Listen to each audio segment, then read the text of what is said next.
Hi students, in this session we are going to learn our next essay, interference in plane parallel thin films due to transmitted light. If you have gone through our video on interference in plane parallel thin films due to reflected light, then this essay is very easy. ഇതിൻ്റെ മുന്നത്തെ video നിങ്ങൾ നല്ലോണം നോക്കി കണ്ട് പഠിച്ചിട്ടുണ്ടെങ്കിൽ ഇത് വളരെ എളുപ്പമാണ്. എക്സാക്ട്ലി അതുപോലെ തന്നെയാണ്. ആകെ നമ്മുടെ ഫിഗറിൽ ചെറിയൊരു വ്യത്യാസം എന്നൊഴിച്ചാൽ അതിൻ്റെ ഒരു ഇൻവേർട്ടഡ് രീതിയിലാണ് ഇപ്പോൾ ഇതിൻ്റെ ഫിഗർ വരിക. അതേ പ്രൊസീജിയർ, അതേപോലെ അതേ ആൻസർ. അതാണ് ഇവിടുത്തെ പ്രത്യേകത കേട്ടോ. അപ്പോൾ ഇതാണ് നമ്മുടെ ഫിഗർ. അപ്പോൾ ഞാനതൊന്ന് എക്സ്പ്ലെയിൻ ചെയ്യാം. So consider a ray of light AB incident on a thin film at an angle of incidence I. The film has thickness T and refractive index mu. A part of it is transmitted as BC, another part is reflected as BC, another part is transmitted as BD. Out of this transmitted ray, a part gets reflected as DE, another part is transmitted as DG. ഇതാണ് നമ്മുടെ ഒരു transmitted ray. The ray DE undergoes one more reflection at E and it comes out. It is transmitted out of the medium. These two rays will superimpose and we get the interference pattern. അപ്പോൾ ഇവിടുത്തെ രണ്ട് transmitted raise superimpose ചെയ്യുന്നത് ഇവർ രണ്ടാളുമാണ്, D G and F to the name F H. Okay, so I'll explain once again. Ray AB is incident on a thin film of thickness T and refractive index mu.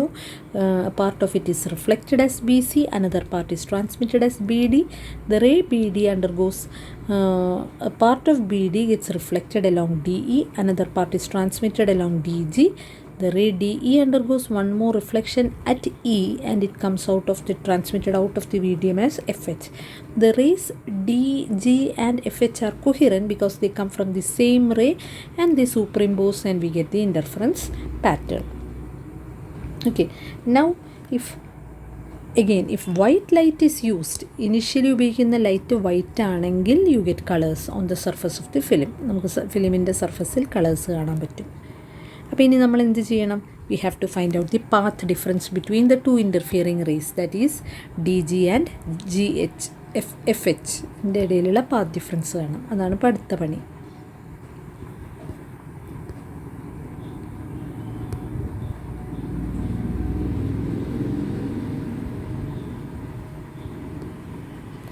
So we have to find out the optical path difference between DG and FH. അത് കാണാൻ നമ്മൾ എന്ത് ചെയ്യണം? Again, come back to the figure. നമ്മൾ എവിടെ മുതൽക്കുള്ള ദൂരം consider ചെയ്യുന്നുള്ളതാണ്. അപ്പോൾ മറ്റേതിലെ പോലെ തന്നെ അവിടെ നമ്മൾ എന്ത് ചെയ്തു? We considered B C and from B I took B D plus D E plus E F ആണ് അവിടെ കൺസിഡർ ചെയ്ത്. ഇവിടെ നമ്മൾ ഡിയിൽ നിന്ന് ദൂരം കണക്കാക്കുന്നു. D G is one of my rays and I consider D E plus E F plus F H രണ്ടാമത്തെ റേ. അപ്പം ഞാൻ എന്ത് ചെയ്യും? I subtract D E plus E F plus F H minus D G. പക്ഷേ ഇതിൽ നേരത്തെ പറഞ്ഞ പോലെ തന്നെ D E plus E F is in film and F H is in air. Okay, so I can write the optical path difference as D E plus E F in film minus F H in air minus D G in air. ഇതിൽ തന്നെ when you consider F H and D G alone, ആരാണ് നീളം കൂടുതൽ? D G ആണ് നീളം കൂടുതൽ. അപ്പോൾ നമ്മൾ എന്ത് ചെയ്യും? എഫ് എച്ച് എന്ന് you drop a perpendicular so that I can split D G as D L plus L G and L G is equal to F H. Okay, ഈ ഇൻഫർമേഷനോട് കൂടി I am going to substitute all these things in the next page. That is D E plus E F in film plus F H in air minus D G. ഈ D ജിനെ ഞാൻ എന്താക്കി എഴുതും? D L plus L G. ഈ F എച്ചും L ജിയും ഈക്വലാണ്, cancel ചെയ്യും. അപ്പോൾ ബാക്കി വരുന്ന സാധനം mu times in the film എന്ന് പറയുന്നതിന് നമ്മൾ എന്ത് ചെയ്യണം? ഫിലിമിൻ്റെ റിഫ്രാക്റ്റീവ് ഇൻഡെക്സ് കൊണ്ട് മൾട്ടിപ്ലൈ ചെയ്ത് we have to convert it in to its equivalent path in air or we have to write the optical path. So mu into D E plus E F minus D L. Now we have to find D E plus E F just like we did before. മറ്റേ കേസിൽ ചെയ്ത അതുപോലെ തന്നെ. അപ്പോൾ എന്ത് ചെയ്യും? We have to consider the two triangles DEI and FEI. The two triangles നേരത്തെ പറഞ്ഞ പോലെ തന്നെ ഇത് രണ്ടും റൈറ്റ് ആംഗിൾ, ഇത് കോമൺ, ഈ രണ്ട് ആംഗിൾസ് ഈക്വൽ. ASA കോൺഗ്രുവൻസി പ്രകാരം the two triangles are congruent so that DE must be equal to EF. അപ്പോൾ DE plus EF can be written as 2DE. And now I'll have to replace this DE. How will I write it? I will consider this triangle DEI. DEI എന്ന് പറയുന്ന triangle consider ചെയ്യുന്നു. എനിക്ക് വേണ്ടത് DE ആണ്. DEനെ replace ചെയ്യണം. എനിക്ക് അവിടെ അറിയാവുന്ന ഏക parameter, the only thing known to me is the thickness of the film. So thickness is equal to this. So I write T by DE. T by DE means cos R, just like the previous case. So see what I did? The two triangles are similar, so DE equal to EF, DE plus EF equal to 2DE. Now I'm going to write DE. I write EI by DE is equal to T by DE equal to cos R, DE equal to T by cos R, DE plus EF is equal to 2DE equal to 2T by cos R. Okay.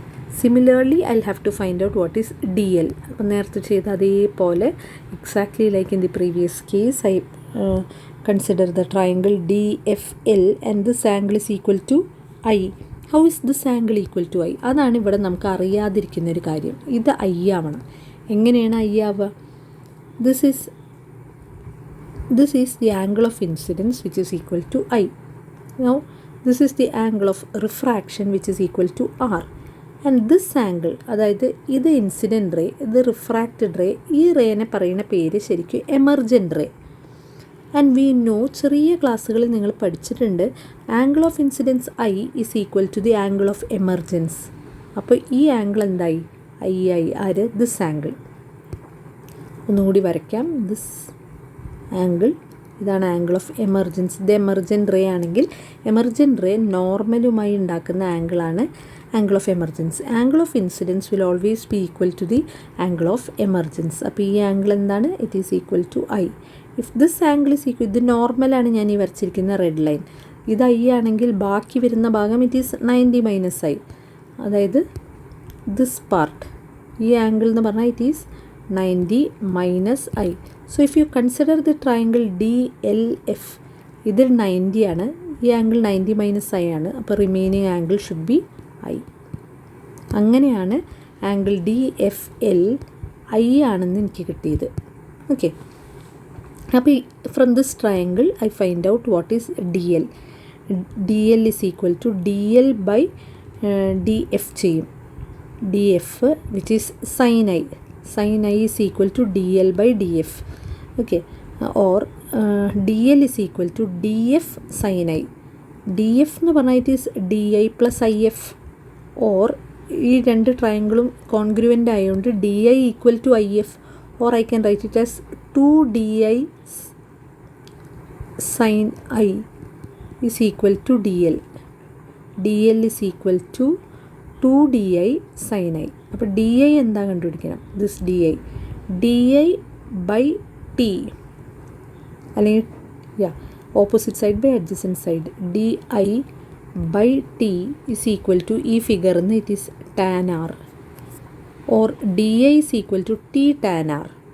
അപ്പോൾ DIയുടെ സ്ഥാനത്ത് എന്ത് കൊടുക്കാൻ എനിക്ക്? I can replace it with T tan R. അപ്പോൾ 2T tan R sin I കിട്ടി. ഇതും അതേപോലെ തന്നെ നേരത്തെ ചെയ്ത നേരത്തെ ഡെറിവേഷനിൽ ചെയ്ത അതേപോലെ. അപ്പോൾ നമുക്കൊന്ന് നോക്കാം ഇവിടെ. So from that triangle DLF, DL is equal to DF sin I. DF sin Iനെ DI plus IF വെച്ചു. DI equal to IF ആണ്. അപ്പോൾ it is DL equal to 2DI sin I. DI എന്ന് പറഞ്ഞാൽ ആ ട്രയാങ്കിൾ നമുക്കറിയാം it is T tan R. So it is 2T tan R sin I. ഇനി നമ്മൾ optical path difference ഡെൽറ്റയുടെ ഇക്വേഷനിലായിട്ട് സബ്സ്റ്റിറ്റ്യൂട്ട് ചെയ്യാണ്.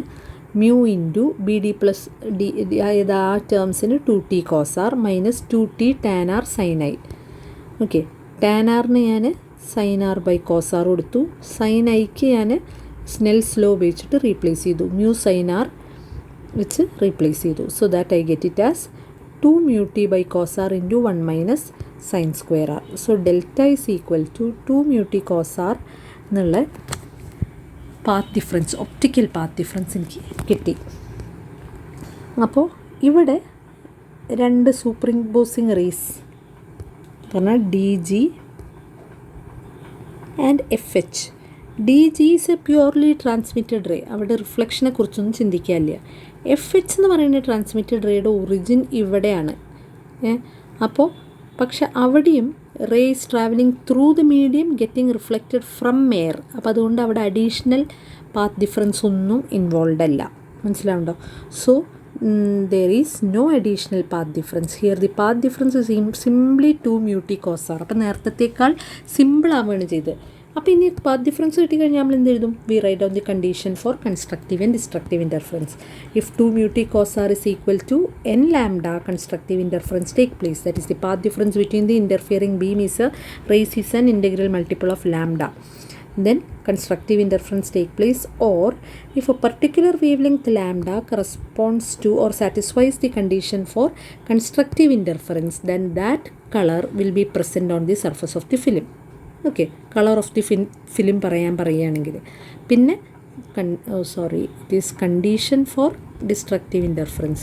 Condition for destructive interference: if the path difference between the interfering rays is an odd integral multiple of lambda by 2, then destructive interference take place, or 2 mu t cos r is equal to 2n plus 1 into lambda by 2.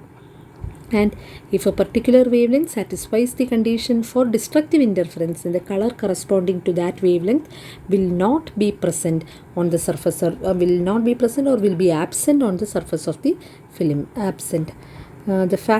Then the last conclusion: what are the factors affecting the color of the thin film? Like how we learned there, മറ്റേ കേസിലെ പോലെ തന്നെ 2 mu t cos r ആണ് path difference. അപ്പോൾ it depends on mu, it depends on t, and it depends on r. അപ്പോൾ the factors affecting the color of the thin film are thickness of the film, refractive index of the film, and angle of refraction എന്ന് പറഞ്ഞാൽ it is the angle of incidents. പുറത്തുനിന്ന് നമുക്ക് measure ചെയ്യാൻ പറ്റുന്നത് angle of incidents ആണ്. So it depends on the angle of incidents. So this much about this essay. So learn it properly. Okay.